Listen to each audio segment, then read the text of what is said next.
আজ আমরা তৈরি করব আলু মটরের একটি সবজি। এটি শীতকালীন একটি বিশেষ রেসিপি, যা ভাত, রুটি, পরোটার সাথে খেতে দিব্যি লাগে।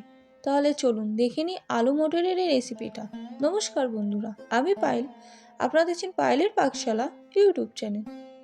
এই আলু মটরের সবজির জন্য এখানে নিয়েছি আলু, কড়াইশুঁটি, পেঁয়াজ, টমেটো ও রসুন এবং কাঁচা লঙ্কা। এবার এই কড়াইয়ের মধ্যে দিয়ে দিচ্ছি 3 চামচের মতন সাদা তেল।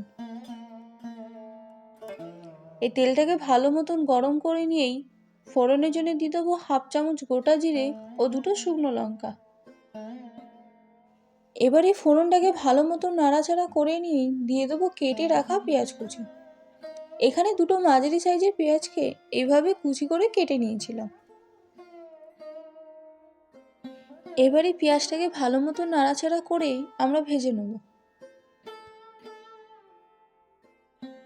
পেঁয়াজ আমাদের ভাজা হয়ে গেছে। এবার দিয়ে দিচ্ছি আদা বাটা। এই আদা বাটাকেও পেঁয়াজের সাথে ভালো মতন মিশিয়ে নিয়েই আদার কাঁচা গন্ধ কাটিয়ে নেব। আদার কাঁচা গন্ধ কেটে গেছে। এবার দিয়ে দিচ্ছি রসুন কুচি। এই রসুনটাকেও আদা ও পেঁয়াজের সাথে বেশ ভালো মতন মিশিয়ে নিয়ে দিয়ে দেবো সামান্য একটু নুন। এবার এই নুনটাকেও মশলার সাথে মিশিয়ে নেব। এবার দিয়ে দিচ্ছি টমেটো কুচি। এখানে একটা বড় সাইজের টমেটোকে ঠিক এইভাবে লম্বা লম্বা করে কেটে নিয়েছিলাম। এবার এই টমেটোটাকেও মশলার সাথে ভালো মতন মিশিয়ে নিয়ে একটু নরম করে নেব। টমেটো নরম হয়ে গেছে। এবার ঠিক এই পজিশনে দিয়ে দেবো 2 চামচের মতন বেসন। এই বেসনটাকেও মশলার সাথে খুব ভালো মতন মিশিয়ে নেব।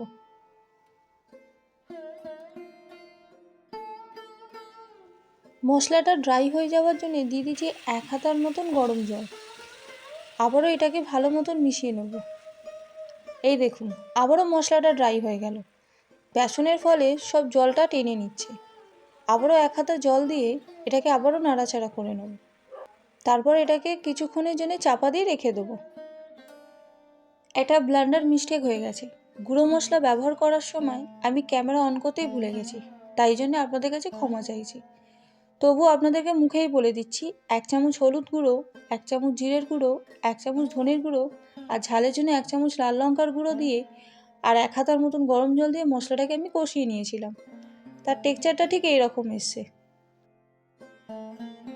মশলাটা আবারও একটু ড্রাই হয়ে গেছে, তাই জন্য আবারও দিয়ে দিচ্ছি কিছুটা গরম জল দিয়ে আবারও এটাকে বেশ ভালো মতন কষিয়ে নেব।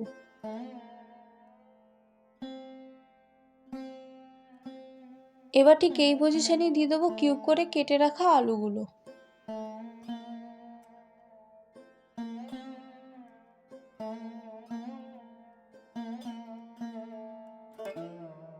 এবার এই আলুগুলোকে মশলার সাথে খুব ভালো মতন মিশিয়ে নেব।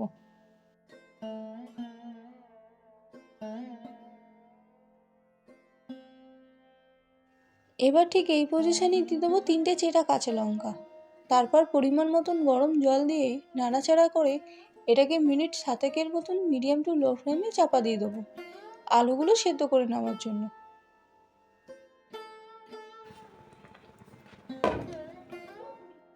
ঠিক 7 মিনিট পর এবার ঢাকনা খুলে দেখে নেব কী পরিস্থিতি। এই দেখুন, অনেকটা ঘন হয়ে এসছে।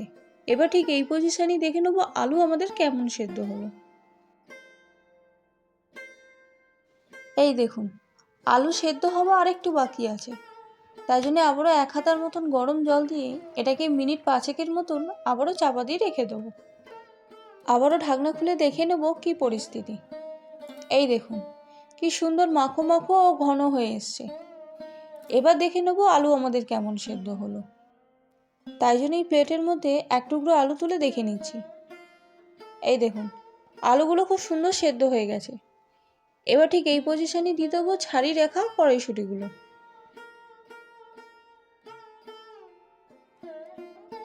এবার এই মটরগুলো আলু ও মশলার সাথে খুব ভালো মতন মিশিয়ে নেব।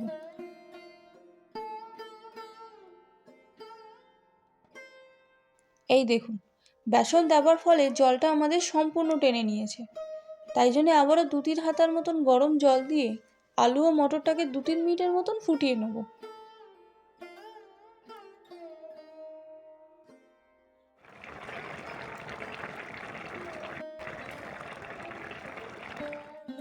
বেশ কিছুক্ষণ সময় ধরে অবশিষ্ট জলটাকে শুকিয়ে নিয়েছি।